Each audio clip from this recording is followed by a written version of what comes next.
Donc, comme 2 heures du matin sonnaient à l'horloge de la cathédrale, Jean Valjean se réveilla. Ce qui le réveilla, c'est que le lit était trop bon. Il y avait 20 ans bientôt qu'il n'avait couché dans un lit, et, quoiqu'il ne se fût pas déshabillé, la sensation était trop nouvelle pour ne pas troubler son sommeil. Il avait dormi plus de 4 heures. Sa fatigue était passée. Il était accoutumé à ne pas donner beaucoup d'heures au repos. Il ouvrit les yeux, et regarda un moment dans l'obscurité autour de lui, puis il les referma pour se rendormir. Quand beaucoup de sensations diverses ont agité la journée, quand des choses préoccupent l'esprit, on s'endort, mais on ne se rendort pas. Le sommeil vient plus aisément qu'il ne revient. C'est ce qui arriva à Jean Valjean. Il ne put se rendormir, et il se mit à penser. Il était dans un de ces moments où les idées qu'on a dans l'esprit sont troubles. Il avait une sorte de va-et-vient obscur dans le cerveau. Ses souvenirs anciens et ses souvenirs immédiats y flottaient pêle-mêle et s'y croisaient confusément, perdant leur forme, se grossissant démesurément, puis disparaissant tout à coup comme dans une eau fangeuse et agitée. Beaucoup de pensées lui venaient, mais il y en avait une qui se représentait continuellement et qui chassait toutes les autres. Cette pensée, nous allons la dire tout de suite, il avait remarqué les 6 couverts d'argent et la grande cuillère que Madame Magloire avait posée sur la table. Ces 6 couverts d'argent l'obsédaient. Et ils étaient là. À quelques pas, à l'instant où il avait traversé la chambre d'Axan grave côté pour venir dans celle où il était, la vieille servante les mettait dans un petit placard à la tête du lit. Et il avait bien remarqué ce placard. À droite, en entrant par la salle à manger. Ils étaient massifs. Et de vieille argenterie. Avec la grande cuillère, on en tirerait au moins 200 francs. Le double de ce qu'il avait gagné en 19 ans. Et il est vrai qu'il eût gagné davantage si l'administration ne l'avait pas volé. Son esprit oscilla toute une grande heure dans des fluctuations auxquelles se mêlaient bien quelques luttes. 3 heures sonnèrent. Il rouvrit les yeux, se dressa brusquement sur son séant, étendit le bras et tâta son havresac qu'il avait jeté dans le coin de l'alcôve, puis il laissa pendre ses jambes et poser ses pieds à terre, et se trouva, sans savoir comment, assis sur son lit. Il resta un certain temps rêveur dans cette attitude qui eût eu quelque chose de sinistre pour quelqu'un qui l'eût aperçu ainsi dans cette ombre, seul éveillé dans la maison endormie. Tout à coup il se baissa, ôta ses souliers et les posa doucement sur la natte près de lui, puis il reprit sa posture de rêverie et redevint immobile.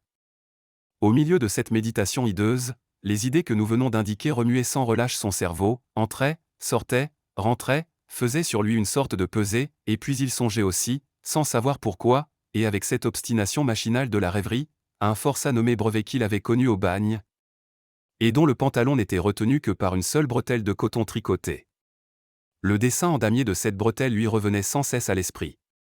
Il demeurait dans cette situation, et y fut peut-être resté indéfiniment jusqu'au lever du jour, si l'horloge n'eût sonné un coup le quart ou la demi. Il sembla que ce coup lui eût dit « Allons ». Il se leva debout, hésita encore un moment, et écouta, tout se taisait dans la maison, alors il marcha droit et à petits pas vers la fenêtre qu'il entrevoyait. La nuit n'était pas très obscure, c'était une pleine lune sur laquelle couraient de larges nuées chassées par le vent. Cela faisait au dehors des alternatives d'ombre et de clarté, des éclipses, puis des éclaircies, et au-dedans une sorte de crépuscule. Ce crépuscule, suffisant pour qu'on pût se guider, intermittent à cause des nuages, ressemblait à l'espèce de lividité qui tombe d'un soupirail de cave devant lequel vont et viennent des passants. Arrivé à la fenêtre, Jean Valjean l'examina. Elle était sans barreaux, donnait sur le jardin et n'était fermée, selon la mode du pays, que d'une petite clavette. Il l'ouvrit, mais, comme un air froid et vif entra brusquement dans la chambre, il la referma tout de suite.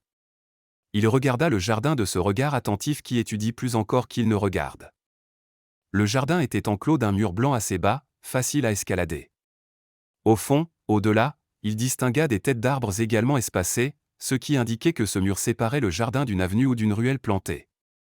Ce coup d'œil jeté, il fit le mouvement d'un homme déterminé, marcha à son alcôve, prit son havresac, le fouilla, en tira quelque chose qu'il posa sur le lit, mit ses souliers dans une des poches, referma le tout, chargea le sac sur ses épaules, se couvrit de sa casquette dont il baissa la visière sur ses yeux, chercha son bâton en tâtonnant, et l'alla poser dans l'angle de la fenêtre, puis revint au lit et saisit résolument l'objet qu'il y avait déposé.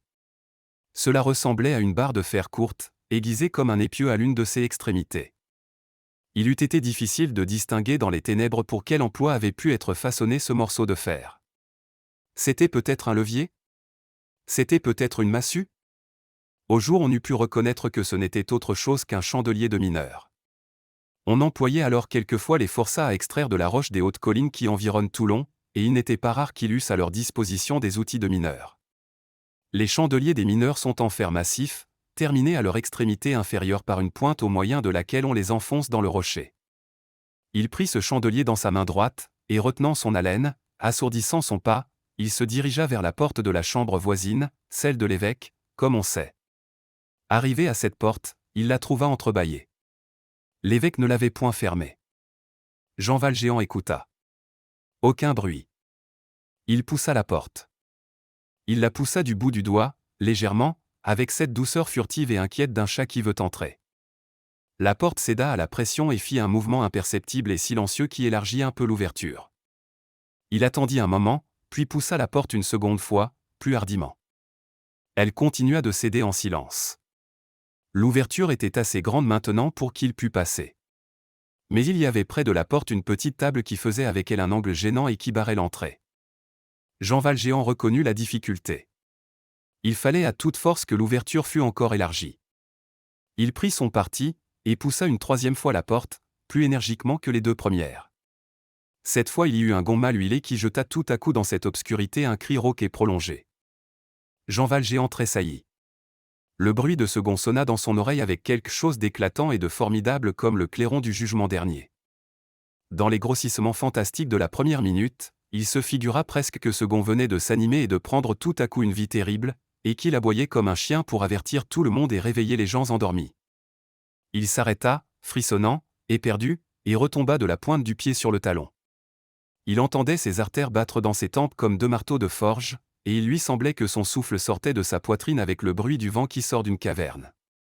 Il lui paraissait impossible que l'horrible clameur de ce gond irrité n'eût pas ébranlé toute la maison comme une secousse de tremblement de terre. La porte, poussée par lui, avait pris l'alarme et avait appelé, le vieillard allait se lever, les deux vieilles femmes allaient crier, on viendrait à l'aide, avant un quart d'heure. La ville serait en rumeur et la gendarmerie sur pied. Un moment il se crut perdu. Il demeura où il était, pétrifié comme la statue de sel, n'osant faire un mouvement. Quelques minutes s'écoulèrent. La porte s'était ouverte toute grande. Il se hasarda à regarder dans la chambre. Rien n'y avait bougé. Il prêta l'oreille. Rien ne remuait dans la maison. Le bruit du gond rouillé n'avait éveillé personne. Ce premier danger était passé, mais il y avait encore en lui un affreux tumulte. Il ne recula pas pourtant. Même quand il s'était cru perdu, il n'avait pas reculé. Il ne songea plus qu'à finir vite. Il fit un pas et entra dans la chambre. Cette chambre était dans un calme parfait. On y distinguait çà et là des formes confuses et vagues qui, au jour, étaient des papiers épars sur une table, des in-folios ouverts, des volumes empilés sur un tabouret, un fauteuil chargé de vêtements, un prie-dieu, et qui à cette heure n'étaient plus que des coins ténébreux et des places blanchâtres. Jean Valjean avança avec précaution en évitant de se heurter aux meubles. Il entendait au fond de la chambre la respiration égale et tranquille de l'évêque endormi. Il s'arrêta tout à coup. Il était près du lit. Il y était arrivé plus tôt qu'il n'aurait cru. La nature mêle quelquefois ses effets et ses spectacles à nos actions avec une espèce d'accent grave propos sombre et intelligent, comme si elle voulait nous faire réfléchir. Depuis près d'une demi-heure un grand nuage couvrait le ciel. Au moment où Jean Valjean s'arrêta en face du lit, ce nuage se déchira, comme s'il l'eût fait exprès, et un rayon de lune, traversant la longue fenêtre, vint éclairer subitement le visage pâle de l'évêque. Il dormait paisiblement. Il était presque vêtu dans son lit, à cause des nuits froides des Basses-Alpes, d'un vêtement de laine brune qui lui couvrait les bras jusqu'aux poignets. Sa tête était renversée sur l'oreiller dans l'attitude abandonnée du repos, il laissait pendre hors du lit sa main ornée de l'anneau pastoral et d'où étaient tombées tant de bonnes œuvres et de saintes actions. Toute sa face s'illuminait d'une vague expression de satisfaction, d'espérance et de béatitude. C'était plus qu'un sourire et presque un rayonnement. Il y avait sur son front l'inexprimable réverbération d'une lumière qu'on ne voyait pas. L'âme des justes pendant le sommeil contemple un ciel mystérieux. Un reflet de ce ciel était sur l'évêque. C'était en même temps une transparence lumineuse, car ce ciel était au-dedans de lui. Ce ciel, c'était sa conscience.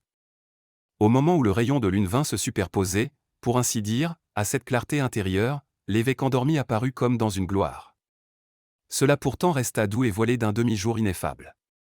Cette lune dans le ciel, cette nature assoupie, ce jardin sans un frisson, cette maison si calme, l'heure, le moment, le silence, ajoutait je ne sais quoi de solennel et d'indicible au vénérable repos de cet homme, et enveloppait d'une sorte d'auréole majestueuse et sereine ses cheveux blancs et ses yeux fermés.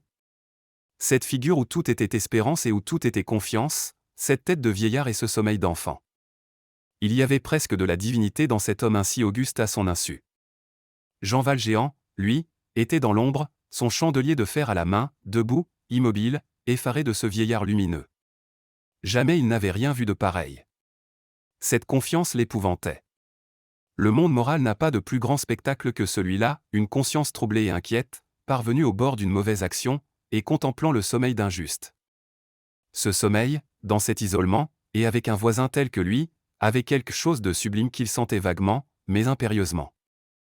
Nul n'eût pu dire ce qui se passait en lui, pas même lui.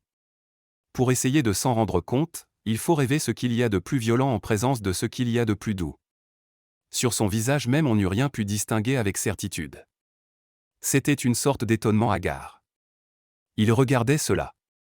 Voilà tout. Mais quelle était sa pensée? Il eût été impossible de le deviner. Ce qui était évident, c'est qu'il était ému et bouleversé. Mais de quelle nature était cette émotion? Son œil ne se détachait pas du vieillard. La seule chose qui se dégagea clairement de son attitude et de sa physionomie, c'était une étrange indécision. On eût dit qu'il hésitait entre les deux abîmes, celui où l'on se perd et celui où l'on se sauve. Il semblait prêt à briser ce crâne ou à baiser cette main. Au bout de quelques instants, son bras gauche se leva lentement vers son front, et il ôta sa casquette, puis son bras retomba avec la même lenteur, et Jean Valjean rentra dans sa contemplation, sa casquette dans la main gauche, sa massue dans la main droite, ses cheveux hérissés sur sa tête farouche. L'évêque continuait de dormir dans une paix profonde sous ce regard effrayant.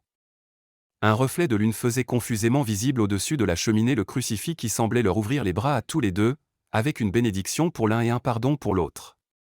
Tout à coup Jean Valjean remit sa casquette sur son front, puis marcha rapidement, le long du lit, sans regarder l'évêque, droit au placard qu'il entrevoyait près du chevet, il leva le chandelier de fer comme pour forcer la serrure, la clé y était, il l'ouvrit. La première chose qui lui apparut fut le panier d'argenterie, il le prit, traversa la chambre à grands pas sans précaution et sans s'occuper du bruit, gagna la porte, rentra dans l'oratoire, ouvrit la fenêtre, saisit un bâton. Enjamba l'appui du rez-de-chaussée, mit l'argenterie dans son sac, jeta le panier, franchit le jardin, sauta par-dessus le mur comme un tigre, et s'enfuit. Le lendemain, au soleil levant, Monseigneur Bienvenu se promenait dans son jardin. Madame Magloire accourut vers lui toute bouleversée. « Monseigneur, Monseigneur, cria-t-elle, votre grandeur sait-elle où est le panier d'argenterie ?»« Oui, dit l'évêque. »« Jésus Dieu soit béni, reprit-elle. Je ne savais ce qu'il était devenu. » L'évêque venait de ramasser le panier dans une plate-bande. Il le présenta à Madame Magloire. « Le voilà. »« Eh bien, dit-elle. Rien dedans? Et l'argenterie? » « Ah !» repartit l'évêque. « C'est donc l'argenterie qui vous occupe? Je ne sais où elle est. »« Grand bon Dieu! Elle est volée. C'est l'homme d'hier soir qui l'a volée. » En un clin d'œil, avec toute sa vivacité de vieille alerte, Madame Magloire courut à l'oratoire, entra dans l'alcôve et revint vers l'évêque. L'évêque venait de se baisser et considérait en soupirant un plan de cochléaria d'aiguillon que le panier avait brisé en tombant à travers la plate-bande. Il se redressa au cri de Madame Magloire. « Monseigneur, l'homme est parti. L'argenterie est volée. » Tout en poussant cette exclamation, ses yeux tombaient sur un angle du jardin où l'on voyait des traces d'escalade. Le chevron du mur avait été arraché. « Tenez. C'est par là qu'il s'en est allé. Il a sauté dans la ruelle Cochefilet. Ah! L'abomination! Il nous a volé notre argenterie. » L'évêque resta un moment silencieux, puis leva son œil sérieux, et dit à Madame Magloire avec douceur. « Et d'abord, cette argenterie était-elle à nous ?» Madame Magloire resta interdite. Il y eut encore un silence, puis l'évêque continua. « Madame Magloire, je détenais à tort et depuis longtemps cette argenterie. Elle était aux pauvres. Que était-ce que cet homme? Un pauvre évidemment. Hélas Jésus! Repartit Madame Magloire. Ce n'est pas pour moi ni pour mademoiselle. Cela nous est bien égal. Mais c'est pour Monseigneur. Dans quoi Monseigneur va-t-il manger maintenant? L'évêque la regarda d'un air étonné. Ah ça! Est-ce qu'il n'y a pas des couverts d'étain? Madame Magloire haussa les épaules. L'étain a une odeur. Alors, des couverts de fer. Madame Magloire fit une grimace significative. Le fer a un goût. Eh bien, dit l'évêque, des couverts de bois. Quelques instants après, il déjeunait à cette même table où Jean Valjean s'était assis la veille. Tout en déjeunant, Monseigneur Bienvenu faisait gaiement remarquer à sa sœur qui ne disait rien et à Madame Magloire qui grommelait sourdement, qu'il n'est nullement besoin d'une cuillère ni d'une fourchette, même en bois, pour tremper un morceau de pain dans une tasse de lait. Aussi a-t-on idée, disait Madame Magloire toute seule en allant et venant, recevoir un homme comme cela. Et le loger à côté de soi. Et quel bonheur encore qu'il n'ait fait que voler. Ah mon Dieu! Cela fait frémir quand on songe. Comme le frère et la sœur allaient se lever de table, on frappa à la porte. Entrez, dit l'évêque. La porte s'ouvrit. Un groupe étrange et violent apparut sur le seuil. 3 hommes en tenaient un 4e au collet. Les 3 hommes étaient des gendarmes, l'autre était Jean Valjean. Un brigadier de gendarmerie, qui semblait conduire le groupe, était près de la porte. Il entra et s'avança vers l'évêque en faisant le salut militaire. Monseigneur, dit-il. À ce mot, Jean Valjean, qui était morne et semblait abattu, releva la tête d'un air stupéfait. Monseigneur, murmura-t-il. Ce n'est donc pas le curé. Silence, dit un gendarme. C'est Monseigneur l'évêque. Cependant Monseigneur Bienvenu s'était approché aussi vivement que son grand âge le lui permettait. Ah! Vous voilà! S'écria-t-il en regardant Jean Valjean. Je suis aise de vous voir. Eh bien, mais... Je vous avais donné les chandeliers aussi, qui sont en argent comme le reste et dont vous pourrez bien avoir 200 francs. Pourquoi ne les avez-vous pas emportés avec vos couverts? Jean Valjean ouvrit les yeux et regarda le vénérable évêque avec une expression qu'aucune langue humaine ne pourrait rendre. Monseigneur, dit le brigadier de gendarmerie, ce que cet homme disait était donc vrai? Nous l'avons rencontré. Il allait comme quelqu'un qui s'en va. Nous l'avons arrêté pour voir. Il avait cette argenterie. Et il vous a dit, interrompit l'évêque en souriant, qu'elle lui avait été donnée par un vieux bonhomme de prêtre chez lequel il avait passé la nuit? Je vois la chose. Et vous l'avez ramené ici? C'est une méprise. Comme cela, reprit le brigadier, nous pouvons le laisser aller? Sans doute, reprit l'évêque. Les gendarmes lâchèrent Jean Valjean qui recula. Est-ce que c'est vrai qu'on me laisse, dit-il d'une voix presque inarticulée et comme s'il parlait dans le sommeil. Oui, on te laisse, tu n'entends donc pas, dit un gendarme. Mon ami, reprit l'évêque, avant de vous en aller, voici vos chandeliers. Prenez-les. Il alla à la cheminée, prit les 2 flambeaux d'argent et les apporta à Jean Valjean. Les 2 femmes le regardaient faire sans un mot, sans un geste, sans un regard qui pût déranger l'évêque. Jean Valjean tremblait de tous ses membres. Il prit les 2 chandeliers machinalement et d'un air égaré. Maintenant, dit l'évêque, allez en paix. À propos, quand vous reviendrez, mon ami, il est inutile de passer par le jardin. Vous pourrez toujours entrer et sortir par la porte de la rue. Elle n'est fermée qu'au loquet jour et nuit. Puis se tournant vers la gendarmerie. Messieurs, vous pouvez vous retirer. Les gendarmes s'éloignèrent. Jean Valjean était comme un homme qui va s'évanouir. L'évêque s'approcha de lui, et lui dit à voix basse. N'oubliez pas, n'oubliez jamais que vous m'avez promis d'employer cet argent à devenir honnête homme. Jean Valjean, qui n'avait aucun souvenir d'avoir rien promis, resta interdit. L'évêque avait appuyé sur ces paroles en les prononçant. Il reprit avec solennité. Jean Valjean, mon frère, vous n'appartenez plus au mal, mais au bien. C'est votre âme que je vous achète, je la retire aux pensées noires et à l'esprit de perdition, et je la donne à Dieu.